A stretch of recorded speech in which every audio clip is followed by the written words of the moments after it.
Hello, ladies and gentlemen. You are welcome to I Love You Everyday Show, organized by Heart to Heart Guidance and Counseling Center here in Benin City, Nigeria. What's the show all about tonight? Okay, so it's about relationship, emotions, and decision about your marriage and relationship. I want to really dig deep into this using the standard of God's word. Very important to us here at Heart to Heart, Guidance and Counseling Center. So, and today we have two special guests here in Benin City, Nigeria. They are going to open up, demystify the topic, effective communication. So without further ado, I'm going to hand over the mic to our first guest. Thank you. Hi everyone, my name is Mrs. Esosa and Barr. I am the CEO of SA Cakes. Thank you. Hello everyone, I am Emin Osage, the principal partner of A. Osage and Associates. I'm here live and I will have a lot to tell you. Thank you. All right, guys, you heard them, you know them already. So let's get involved with the show. So the topic is effective communication.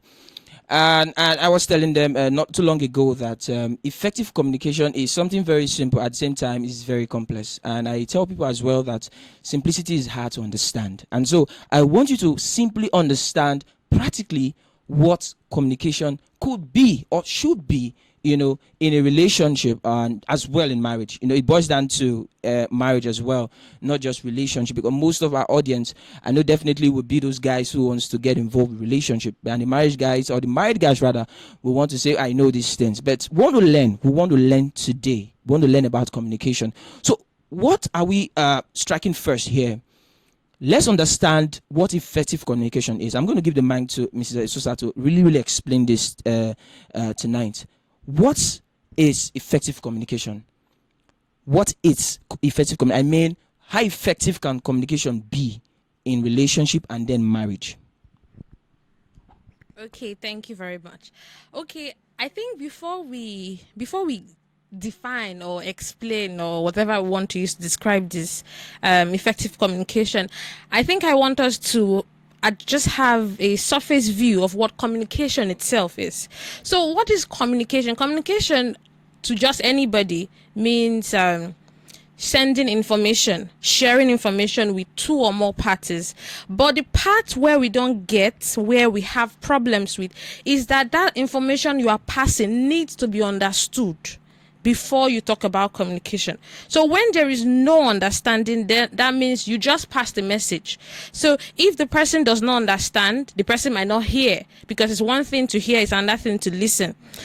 Also, the person needs to understand so that the person does not misinterpret what you've said. So in the context of effective communication, understanding is an important part of effective communication. Honesty is an important part of effective communication. Vulnerability, openness, consistency. If you're not consistent with your communication, it can never be effective. If you just believe it's just to say hi babe, hello babe, how have you eaten, that is not communication. You are just asking somebody how you did. That's where it just ends. But effective communication is that you are passing a message. You are meeting that person's heart, and the person is getting your signals. When the person is able to now understand, the person is able to listen, the person is able to absorb what you have said, and then the person is able to give you a signal in return that, behold, I have understood what you said. That is effective communication. Thank you. I hear some volumes of trust in your talk. Really, when you said vulnerability, you said sincerity, I believe, and you said honesty, actually not sincerity, but I'm going to add mine. I'm permitted to do that. Yeah, of course. So trust, is what I want to sum all what you said now in communication. Without trust, I don't think there are certain forms of agreements in your communication with your spouse or partner. I believe so, right? So, but let's give it to Barrister Amen tonight rather, to tell us how can we learn this skill. How can we learn the skill of actually communicating, or rather expressing? I want to use expression because I want to go deep. Many persons can communicate, like you said, but when it's effective is when you begin to add other attributes like trust and then sincerity and then vulnerability to it. Many persons can communicate. Let's put communication on the common, all right? But when we go on common with this, we're going beyond communicating or talking. Express yourself emotionally, express yourself in every way, not just talk verbally, but talk non-verbally. Do you understand? So how do we learn this skill for effective relationship? Let your relationship grow, obviously, but let's learn this skill. We understand it's a process. We have to get there, but we believe we can start from today. Thank you very much. I want to really appreciate my co-talker here. She has really done very well in talking about it. So, communication for me, I would like to just say simple. I talk, you listen, you talk, I listen. That's how we get to start. So, but when we were able to start on that ground, then you'll be able to understand. Then we'll be able to get ourselves effectively. Now, first of all, like your question is, how do we get to communicate effectively? First of all, I would like to say that we learn to accept one another. You are different, I am different. You understand something differently, I understand something differently. So in order for me to pass my message to you, I must have been able to accept who you are, how you appreciate things. And you must have been able to do that to me. Do you understand? So we must have been able to accept one another. Then two, I will now say breaking away from distractions.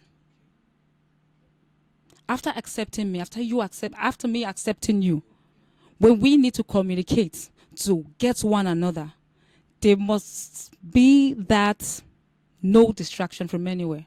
Now, of course, you can agree with me that there are times when even you and I want to talk about something serious, and I'm pressing my phone, or you're pressing your phone, or someone's around giving you this, or someone's around giving that. So when you now bring it down to relationship, you get to understand that those distractions must not be there. Me getting a little personal would be me saying, you are disrespecting me by having one or two distractions like that. That's become, let's leave being personal here. So I would say breaking away from distractions. Then two, you have to create that time. That's about being deliberate. That time must be created. Fine, we might have time that we want to talk or play around, but there are times we know that certain things that needs to be said. That time needs to be created for it. And when that is created with that deliberateness, you know definitely you really want to communicate, and that communication must be effective, except both parties decide to do otherwise with that time. We understand. Then that would be thirdly. Fourthly, now I would say it's a decision. It's a decision to communicate, to be heard, to communicate effectively. It takes a decision. We know that a lot of things come to play when it comes to human personality. It's either your home or your experiences. Some persons happen to grow up in a home where they do not communicate. That's a problem. Others, while growing up, find themselves in an environment where nothing is said, nobody bothers to talk. That's another problem. You know, the person begins to pick up habits. But then when the person sees that, okay, I'm grown, I'm in a relationship, or this is marriage, I need to communicate with my spouse needs to communicate with me, the person, he or she now, as the case may be, have to make that decision to say, I want to break out of this. I want to communicate. I want to accept my spouse. I need my spouse to accept me. I want to break away from different distractions.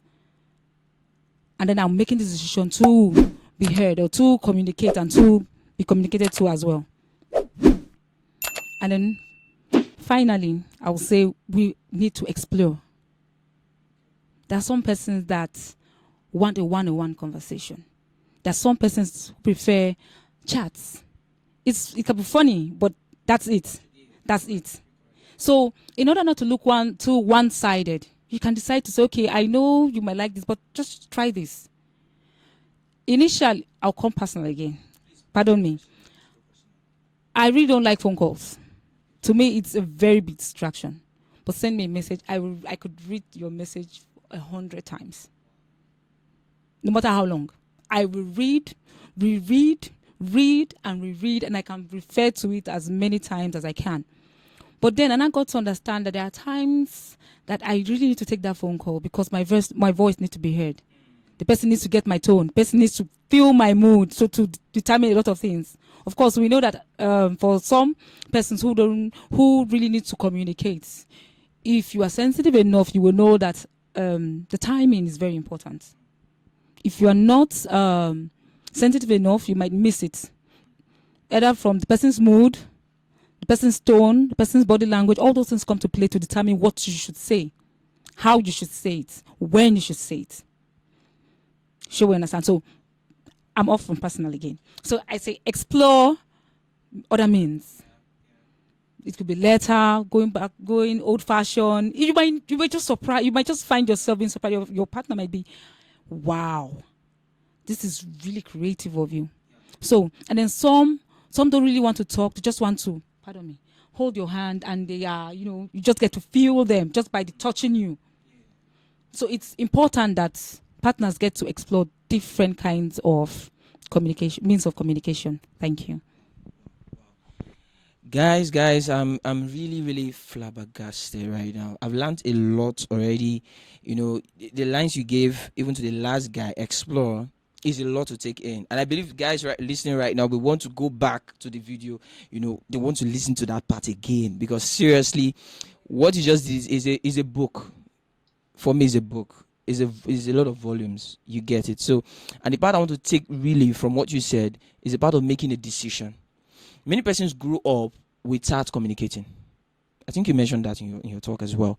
Many persons grew up without communicating in the house. They are always lonely. Maybe, for example, they are the only child, or their only daughter, only son, somehow. But you see that communicating thing, they don't have it. So, but you know that you want to get involved with life, you want to get involved with greatness, you want to become big and the rest of it. You want to become good as well, even as a simple person. You need to talk.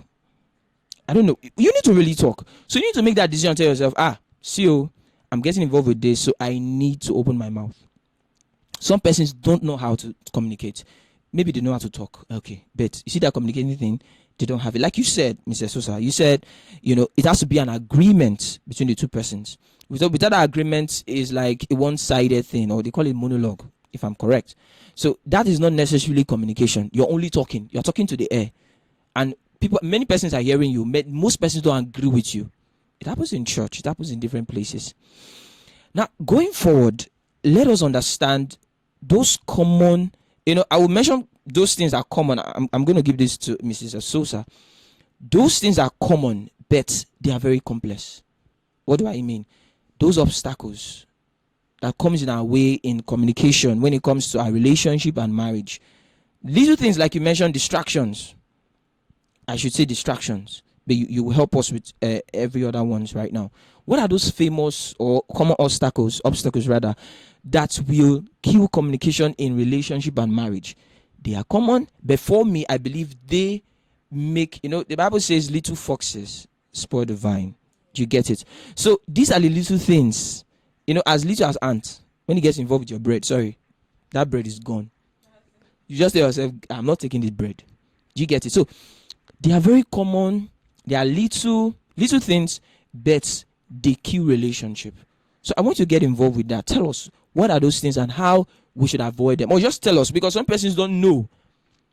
Let's not teach them how to not get involved with it, but some persons don't know that these little things actually affect it. So when they know how to now revert. Thank you very, very much. Thank you very much. Even me, I'm learning a lot here. Like with my co-guest there, not be here. Yeah. So, let's see it this way. The obstacles that we have here, if we want to look at them this way, let's say the elements I mentioned that were part of the effective communication, when we turn them the other round, some of them are, not just some of them, all of them are the obstacles. When you're not honest, when you don't want to really express yourself, there is already an obstacle. When you're not consistent, when you're not actually there, when you feel communication is a burden, like some people just feel like, I don't need to talk to you too much now. We're already married. What are we talking about? But that is the more reason. You need to be able to talk. The more you talk, the sweeter your marriage, the sweeter your friendship, the sweeter your relationship. Not just talk like, oh, Afa, my guy, you don't chop, never chop. Not that type of thing. We're talking about You're trying to know who this person is. You're trying to know this person's needs. Like, for instance, now what I and my husband do, sorry, personal zone. Yeah. So what I and my husband do sometimes, like even when we are dating, when we just actually started our friendship, we just like what we do, we used to call it random question. So it can happen anytime. So he just tells me, babe, random question. I'm like, okay, shoot. And then he's asking me question out of the blues. And I answer, and then we'll talk about it for maybe hours and all of that. But that singular question might seem very basic to you, but it just helps to bring you closer. Some people don't really understand that effective communication makes you closer. It's not the sex, it's not the times you go out, but it's that talk, that connection. That's what really brings the real communication. If there is no communication, there is no intimacy. Like, you're just wasting your time. You're just doing for doing sake. There's no love in it. That's why people will say, oh, after 2 years the love have disappeared. The love did not disappear. You are the one that did not groom it. With that communication, you groom the love. There are other barriers there. Let's say we've talked about inconsistency, we've talked about honesty, being vulnerable. A lot of people are afraid of being vulnerable. Being vulnerable is not just the way the world looks at it. Let's look at it because the Bible is our standard, and honestly, having the Bible as a standard is the best thing that could ever happen to you. So, in Genesis, we see that Adam and Eve were naked and they were not ashamed. That is being open. That is being vulnerable. There was nothing to hide. If you feel somehow about something, no matter how little it is, also it's also important the way you also talk about it, because some people don't know the manner to talk. You want to apologize about something. It's not just to say, sorry, guy, no verse. Not that. If you say that, the person will feel like you don't even you don't even know how this thing hurts me. But if maybe you and your husband were supposed to meet up somewhere, and then for some reason you delayed, or you now cancel the appointment, and then you come back home and like, guy, no verse, no verse, no matter, sorry, no verse, no traffic, the person will be like, it might look like it has passed, but you've already created a void. And by the time you are filing for divorce, you think that maybe it's because one thing that happened in front of you, but you know that was the day it started. It's already creating a divide and all. So if you want to apologize at that point and you are like, babe, I'm so sorry, I know this meant a lot to you, I'm so sorry, how can I make this up to you, the person will calm down. Even if the person had okirika, the person will calm down. You understand? That is also part of it. So when people are not able to express themselves, sometimes it's also their character. Some people, based on the fact that they are introverts, they find it really difficult. My husband is an introvert, but if my husband start talking here, oh Jesus Christ. But the thing now is that you also need to be able to, if you are the extrovert and your partner is the introvert, you need to be able to help them. You need to be able to help them express themselves. Sometimes, like then when we started, my husband, if you ask him how was your day, he's like, just fine. Nothing much to talk. That's a basic answer from an introvert. But me as an introvert, almost jam me. If you see one guy, that's my own. Yeah. But he will not do like that normally. But because I now begin to ask him like, babe, okay, tell me what really happened. And he's like, there was this guy. It's nothing. One guy just stressing me. Tell me what happened. And then before you know, we're opening up, and then he's feeling a lot more relaxed. The way you were with your partner the first year of your dating or your marriage should not be the same way at your second year. Not even your 10th. Instead, you're supposed to come together. That was what God meant when he said two have come together to become one. That communication, everything is supposed to merge you together. You're not just going to be just one person just doing their own thing, but you become two people that have merged into one. So even if you're having a child, it's now two people, the child and the two of you as one. That's how me and my husband decide to look at it, because that mentality will help you. Whatever it is, like some people, anger makes them like, when you're upset, they refuse to communicate. And then you, that they're being angry at, you want the verse for me, I go do you my own back. You, the other person, will now lock up. You now lock up. I'm keeping malice with you. You're keeping malice with me. Before you know, we don't talk about important things. 2 weeks have passed. I only ask you, wait till you go chop. You say, okay, I go chop beans. I don't get beans for house. I don't chop. All those type of things. Before you know it, we start separating. But those tiny things, these tiny foxes that you spoke about, immediately you notice that, this thing, I'm already upset with this one. Just try. No matter how hard it is, no matter the offense, no matter what it is. After all, God in heaven forgave you for your sin. Who are you not to forgive? So just try. There was a story my husband told me. It's very, very funny, actually. The man and his wife, they've been good, they've been okay, they quarreled. Very nasty argument, and the guy say, I know they follow you talk, now you know. The guy left the house. The woman say, miss, I know follow you talk. They locked the door. Normally they go to work together. So that day they boarded the bus. The man sit together. Today the man say, I not send you. The man sat at the back. The woman say, me too. I not send you too. Sit down for front. The next bus stop, a police officer entered and sat beside the woman. The guy look at the woman and be like, oh my god. And then the man is like, oh, I leave my wife. Leave my wife. So smart thing, the police officer started toasting his wife in front of him. They say, bring your money. The police officer paid for the wife. Wow. The man is still looking. Okay. They observe. Let's say, I'm a police officer. I just got posted here. Can you stop by at my hotel? I'm at a hotel around here. So, like the husband say, before this one pass, be careful. I know again. Oh yeah. The man just say, Mama Chicken, did you put food? Did you put spoon inside chicken's food? Sure, you used to forget. Anyway, I'm going to eat a banokra soup this evening, so make sure you prepare it for me. As you get into the house, prepare it. I want okporoko. I want this one. And then the woman is like, what's going on? So like, don't you understand what I'm saying? This is what I want to eat. And then the police officer looks back at the man, looks at the woman, and then the police officer is like, is this your husband? I say, yes. The woman has smiled. The man, they all look. The police officer like, where so? And then the man just said, I'm not doing it again. Just dragged his wife, came down from the bus, and they started laughing. And the woman now asked the man, like, who is GK they're talking about? She said, our future son. It's our future son.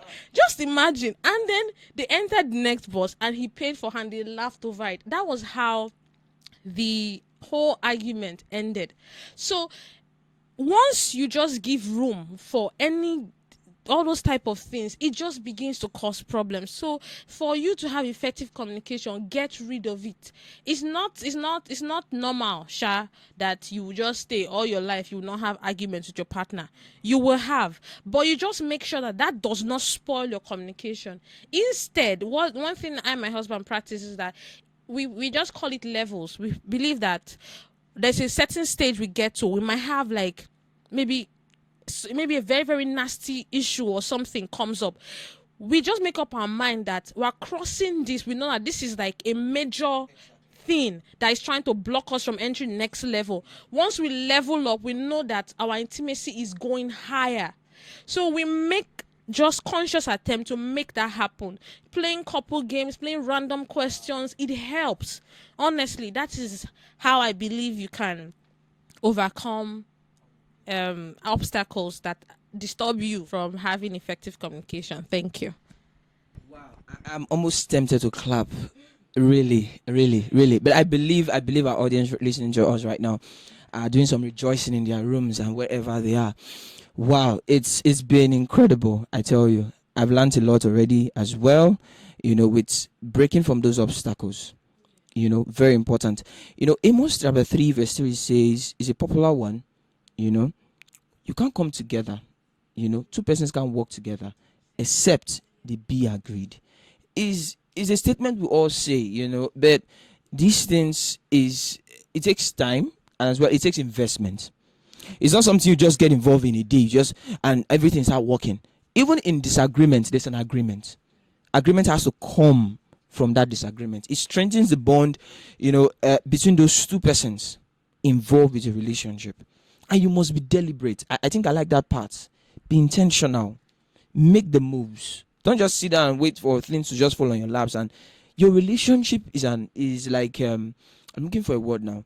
A product, or probably like we have electronics. You understand? You have to maintain. You have to keep, making a deliberate thing about it to make sure that it remains, good as much as possible. If your relationship must grow, if your relationship must take the higher heights of becoming in marriage or becoming married rather, then you need to begin to make deliberate step. Some people are lazy about this. Let's be frank. Some people are lazy about communication. When, for example, I'm with my guy, I'm telling my guy, oh, have you called your babe? Guy, leave that matter now. I don't waiting be happen. I don't talk to this girl today now. Every time we talk to girl, but without looking at that, without seeing some things, you are just spoiling your relationship, thinking that you are the man. I told you guys before now that guys, we need to really trash them, and this is what we want to do now. We want to trash them because they don't communicate. They feel like when you're always communicating, you are not a man, you are like a woman, you are not. You have to make the step, because I tell people, if you're not communicating with your woman, a guy is communicating with a woman. Somebody is always communicating with her. You just mentioned him. They haven't married. In a bus right there where you are, they will be talking to your wife.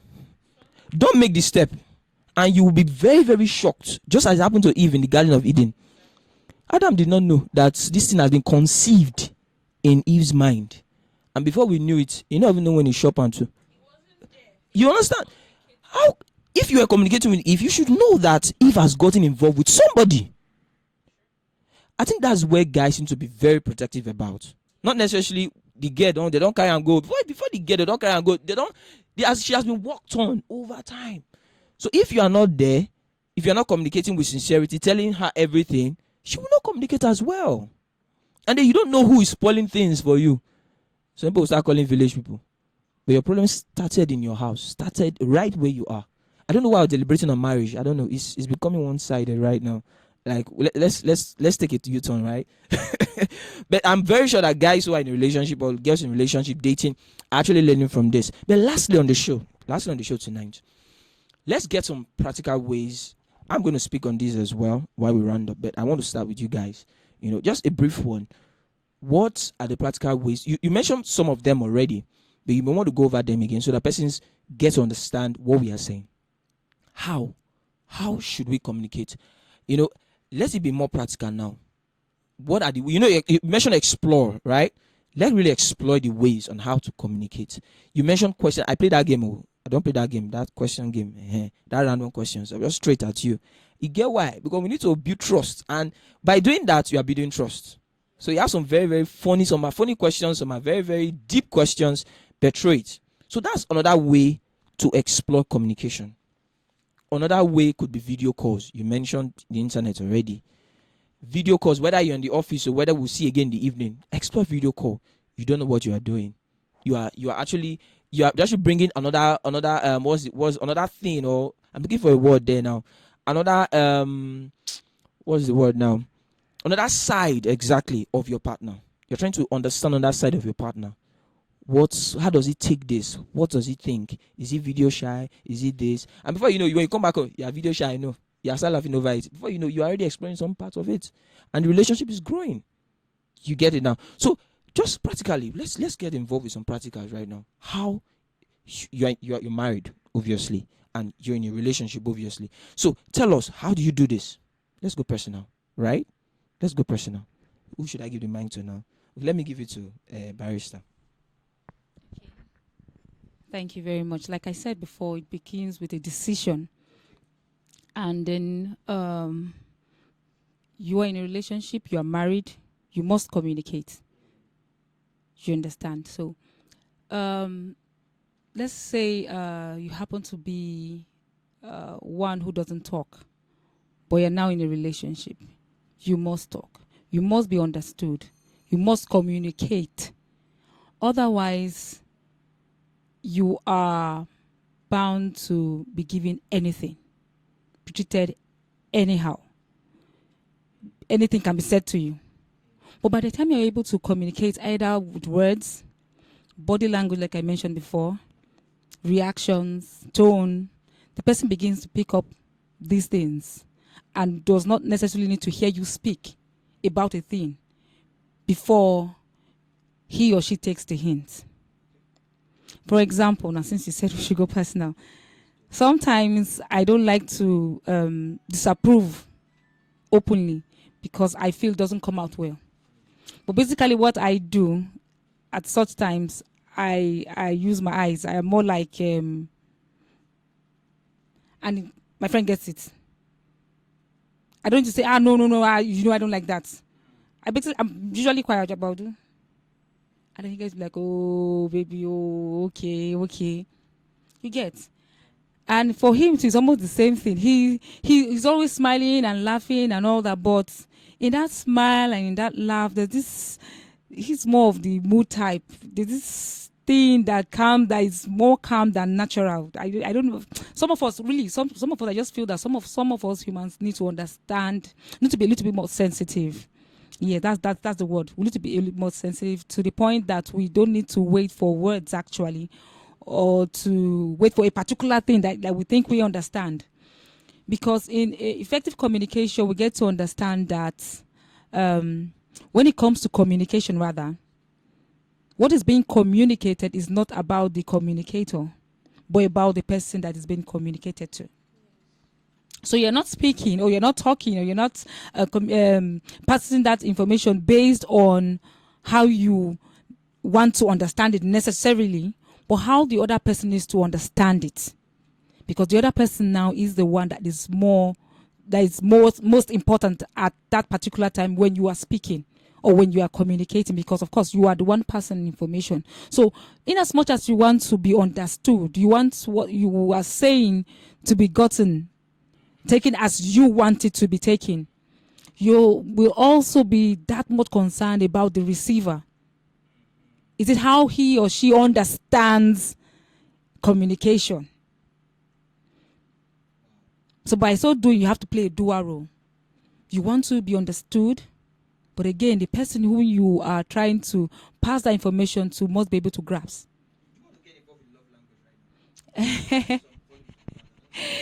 You want your significant other now to be able to understand what you are trying to say. Good. So it takes a lot of breaking away from certain things. It's the way you used to know it. You have to start thinking about how to break away if it is not working.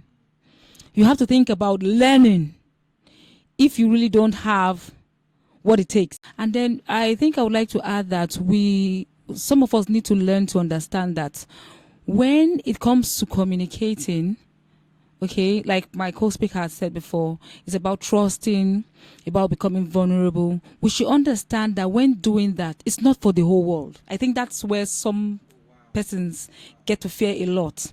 You are not becoming vulnerable to the world.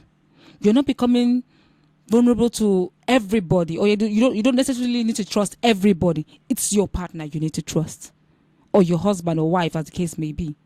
So with that understanding that this is who I am being vulnerable to, this is who I'm trusting, this is who I need to open up to, this is who I need to communicate to, and not everybody, then I think they will be able to soft pedal and then calm down to outrightly go open all out to say, okay, this is for my significant other, and just go all out to communicate when necessary. And then I would like to add that some of us also need to understand that if you do not communicate, or if you do not learn how to communicate, you can never be understood.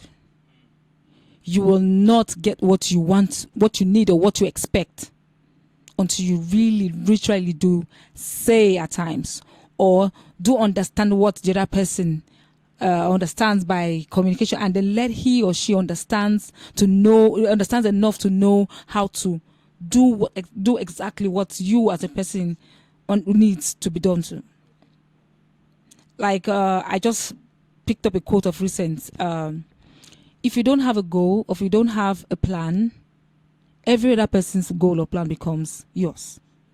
So in this case, I would say, if you don't have a definition of how you want to be communicated to, or how you want to be understood, you'll be understood anyhow. You'll be interpreted anyhow. And so then you can't complain, or you have no one to blame. And with this little, I have been able to drop today. I pray and hope that our viewers will be able to enjoy will be able to enjoy themselves. Thank you. Thank you so much. It was pretty loaded. So, just to add a few things, I just want to pick one thing from what she said. She said being vulnerable. Being like what she said, you're not being vulnerable to the world. You're being vulnerable to one person. A lot of people are afraid of being vulnerable, even if you have to cry. Like some people like feel so much pain about something, but they keep on bottling it. When you bottle it, it will cloud your ability to communicate. When that topic comes up, you wave it off. So no matter how difficult it is, just talk about it. Sometimes you might find yourself in tears, but I can assure you after that tears, you would move on. It happened to me recently. There was an issue that I had that I kept on bottling up. I just felt like I'm fine. But when my husband now punctured it, I just found myself crying, and I felt better off after that. Also, other practical ways where we should, how we can get effective communication better is as simple as it may sound. Talking about your daily plan, just as basic as that is. Like, okay, you just wake up in the morning. Hey babe, what are you going to do today? Okay, I want to go to the market, I want to go to the shop. What are you going to go in the market? Like, it might look basic, but you are getting a bond there. Like she said, video calls is very, very important. Talking about what you're going to wear, talking about what you plan to speak about. This interview I came for, I mean, this game show I came for, oh God in heaven, thank God for my husband. He prepared me. We talk about it. He gave me his own views, and I saw that me learning from him. Even if I know I can confidently come here and come and talk my own, but I just want to hear his own, because I just believe that when I add his own to my own, I'm better off. So that is communication. If I believe that this person, I can look up to him, I'm vulnerable to him, that he can add to my own knowledge and make me even better, that is communication. You must make each other better. That is the effective communication. And I just hope that our listeners, our viewers, and everybody would be able to have a better view of what effective communication is about. Thank you. Thank you so much. Thank you so much, Mrs. Esosa. Thank you so much, Barrister. Amen. It has been a great time here at I Love You Everyday Show. And for me, lastly, on this issue of effective communication, especially for the guys, understand that communication will make you healthy. All right. And so the aspect of peace, the aspect of feeling good will come with the communication. I'm sure you listen to me right now as a guy, you know that when you don't talk to your girl for like 2 days, some people can even go 2 days. 2 days is even too far. 24 hours. You are like, what's happening? You're not comfortable. You're not feeling well. You're not feeling good. You can't eat properly. Some guys are mean though. They can actually go beyond 24 hours, even 2 days, and they're not speaking to your ladies. I don't know how you do it, but God help you. All right. I don't know that your conscience still lives, but you have to pick it up. Because a home is made up of first of all, a man and a woman. That's what a home is before having children. And so if you cannot protect the first team member of your home, then how can God assure how can God be assured that your children will be protected? Because it's a home. So communication is very important. I don't want to emphasize on this more and more, but I believe in the nearest future, we're going to hit on this topic, more and more. Communication in different ways. We're going to hit it on, and we're going to have a beautiful show, in the nearest future. So, guys, I remain my humble self, Eugene Ogbeide. I am the host. I am the anchor, rather, of this show. I love you every day show. I'll see you soon. Remember, your relationship is very important. Thank you.